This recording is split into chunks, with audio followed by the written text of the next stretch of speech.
Pirmā brīdī nenoticēju. Man pirmā pazvanīja mazmeitiņa un saka, Omīt, tu esi vinnējis mašīnu. Es saku, bērns, neaksties, man nav laika, man ir jādzied, tas notika koru mēģinājuma laikā.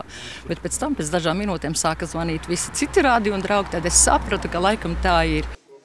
Iztērējot vien 60 latus un nopērkot 3 grāmatas, ogrēniete Brigita Zīmele ieguva starptautiskās izdevniecības Reader's Digest organizētās spēles speciālu balvu jaunu automašīnu Škoda Octavia. Kaut autovadīšanas prasmes esot piemirstas, pēc neliela autokursa dēla vadībā pirmais brauciens ar laimēto auto būšot ciemos pie māsas uz galvaspilsētu. Vai pirmo reizi laimējāt kaut ko šādu?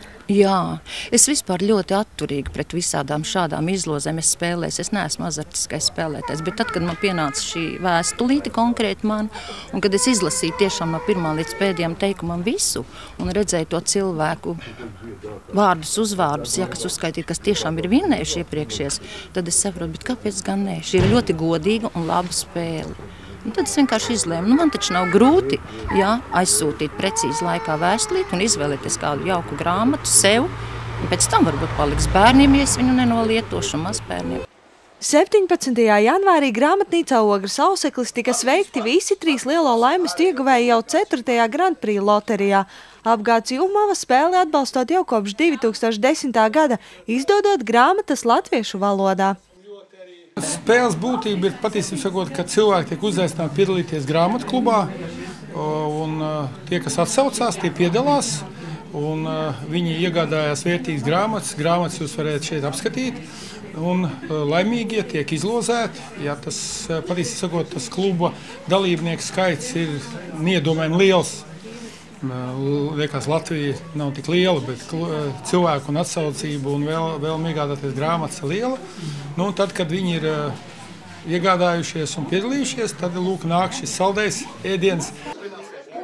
Ogrei šogad dubult laimests, Viktorijai Trukšānai čeks 500 latu vērtībā. Saņemot laimēto naudas balvu, viņa atklāja, spēlē piedalās 4 gadus, iegādājoties grāmatas, kuras lasot abi ar vīru un dāvinot radiem. Tieši dzīves biedrs Viktoriju mudinājis piedalīties spēlē arī šogad. Savukārt lielāko laimestu, jeb lielo balvu 24 000 latu, ieguva Ligita Krīgera no Rīgas. Kā iesāksies gads, tā jums viss gads spējies. Lai jums veicās, pateicos. Es iztērēšu virtuves iekārtošanai lauku mājā Ciblā. Tālūk. Jūs jau teicāt, piedalāties jau 4 gadus, tad esat tā intensīvi pirkuši grāmatas. Jā, visu laiku. Neatlaidīgi visu laiku. Esat pareiķinājis, cik jau ir ieguldīts? Nu, krietni. Pirmām kārtām no kredītiem tikšu vaļā. Pēc tam piepildīšu savu sapni, izremontēšu dzīvokli. Nu, tad jau kas paliks pāri. Nu, ne dzīvokli, man istabs ir izremontēts virtūti, pārējo. Nu, tā, un tad jau redzēs, kas būs. Paralēli lielajām balvām tika izlozētas arī 200 veicināšanas balvas katra 20 latu vērtībā. Spēle notiekot ik pēc pusgada, kā informē organizatori, nākamā izloze būšot ap Līgo svētkiem.